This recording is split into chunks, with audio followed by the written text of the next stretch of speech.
Ya baghiyal khairi aqbil, o ikaw na naghahangad ng kabutihan, humarap ka kay Allah at magparami ng kabutihan.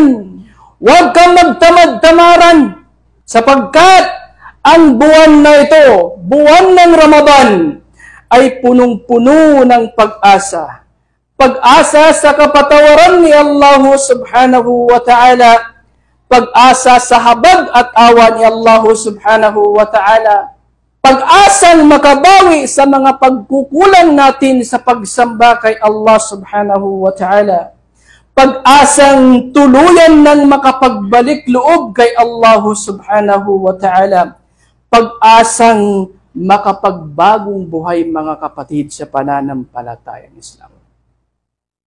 Huwag tayo magtamad-tamaran, tayo ay humarap kay Allah subhanahu wa ta'ala.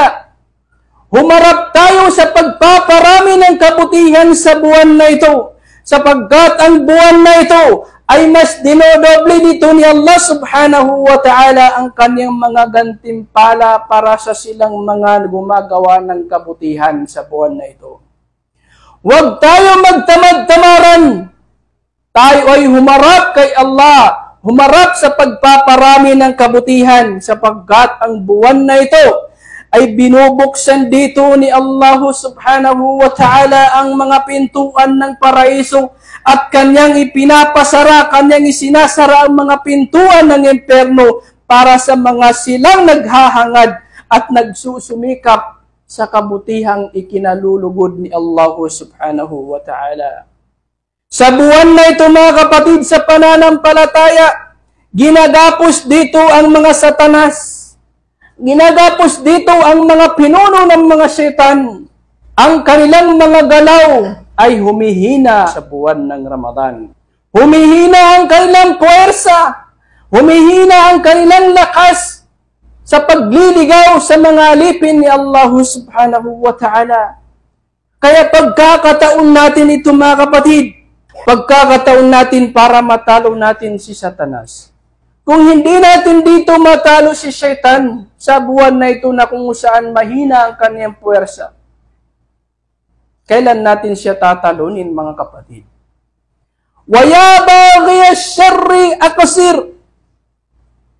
At ikaw naman, o ikaw na naghahangad ng kasamaan, mapaggawa ng kasamaan, mapaggawa ng paglabag kay Allah, mapaggawa ng kasuklam-suklam kay Allah subhanahu wa ta'ala. Huminto ka na sa pagsasagawa ng kasalanan kay Allah. Ang buwan na ito ay sagrado. Sagrado ang buwan na ito mga kapatid. Ang pagsasagawa dito ng kasamaan ay mas mabigat kay Allah subhanahu wa ta'ala kaysa sa pagsasagawa ng kasamaan sa mga normal na mga buwan, mga kapatid sa pananampalatayang Islam. Tumigil ka na sa pagsasagawa ng kasamaan. Tumigil ka na sa pagsasagawa ng kasalanan kay Allah. Pag-iwan sa mga obligasyon mo kay Allah subhanahu wa ta'ala, itigil mo na yan. Ang buwan na ito ay sagrado na punong-puno ng kabutihan. Ang ginagawang kasalanan dito ay mas mabigat kay Allah subhanahu wa ta'ala. Mas matindi ang kaparusahan ng taong gumagawa ng kasalanan sa buwan na ito, mga kapatid sa pananampalatayang Islam.